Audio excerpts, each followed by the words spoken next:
The Quran says, وَالَّذِينَ اهْتَدَوْا زَادَهُمْ هُدًى وَآتَاهُمْ تَقْوَاهُمْ. Those who are guided, God through this Quran has increased their guidance and also granted them their share of piety. What does this mean? It actually means that all of us, when we are born, we are not born blind. We are not born in a way that we don't have basic guidance. On the other hand, we know what right and wrong are. Our conscience is the best judge of right and wrong. All of us have this conscience. So, in other words, this innate guidance, this sense of knowing what good and evil are, is not something that we come to know through the Quran or through the scriptures or maybe through the guidance of the prophets. We, from our inside, we already know what right and wrong are. So this is like being gifted with the awareness of good and evil right when we are born, and of course, we become more aware of it when we get mentally mature. So the fact that justice and truth and honesty and compassion and selflessness and humility, these are good values. We know them innately. We don't need the Quran, we don't need any external guidance to get to know this. Similarly, lying, cheating, defrauding others, deceiving others, these are universal evils because all of us acknowledge it from our inside, acknowledge them as evils. We don't need any scriptural guidance or any prophetic guidance. So we are born with this awareness. So that is what the Quran says here, that people who are born with this awareness of good and evil, they duly value it, they follow that innate guidance. This practice says, then God will increase their guidance through divine revelation. So, in other words, there are two types of guidance. One is what we call innate guidance, the guidance that we are born with, the awareness of good and evil. So, if we are able to give due importance to our innate guidance, God says that external guidance through divine revelation is now going to make sense to you. It's now going to complement that inner guidance that you already have.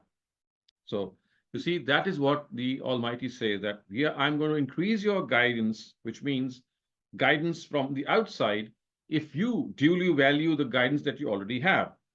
Conversely, if you don't give any importance to your inner guidance, if you don't give any regard and respect to your inner guidance, which of course is the guidance towards universal values, then the guidance from divine revelation, like the Quran, is not going to affect you. God says that He's not going to open it up for you.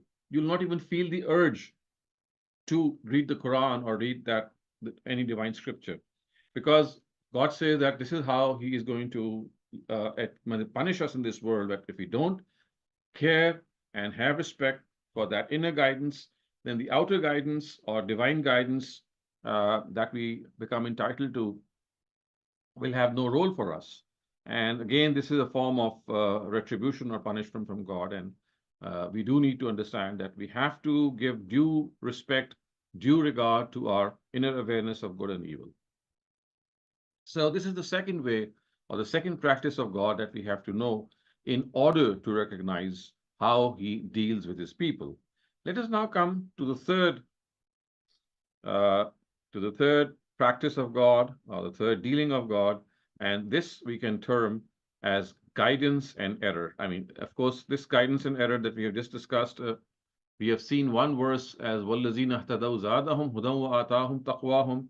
Here is another verse which also tells the same, I mean, it speaks of the same practice, only in a different way.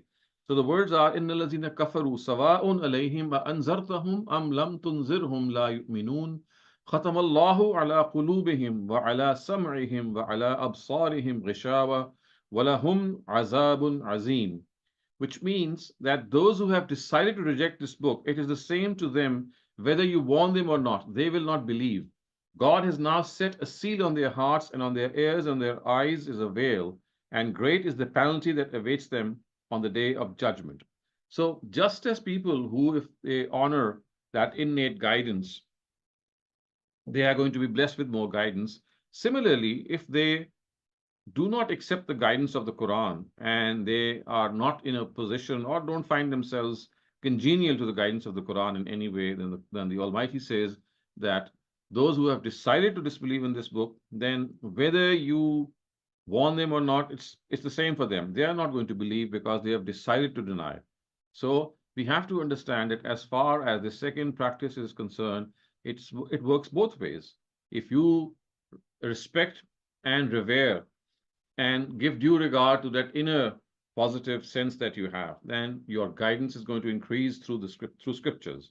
But on the other hand, if you do not follow your conscience, your inner guidance, the inner light that you have, then the scriptures are not going to make any difference to you, because the very foundation on which this guidance was built was never ever raised, it was never ever given that importance by us.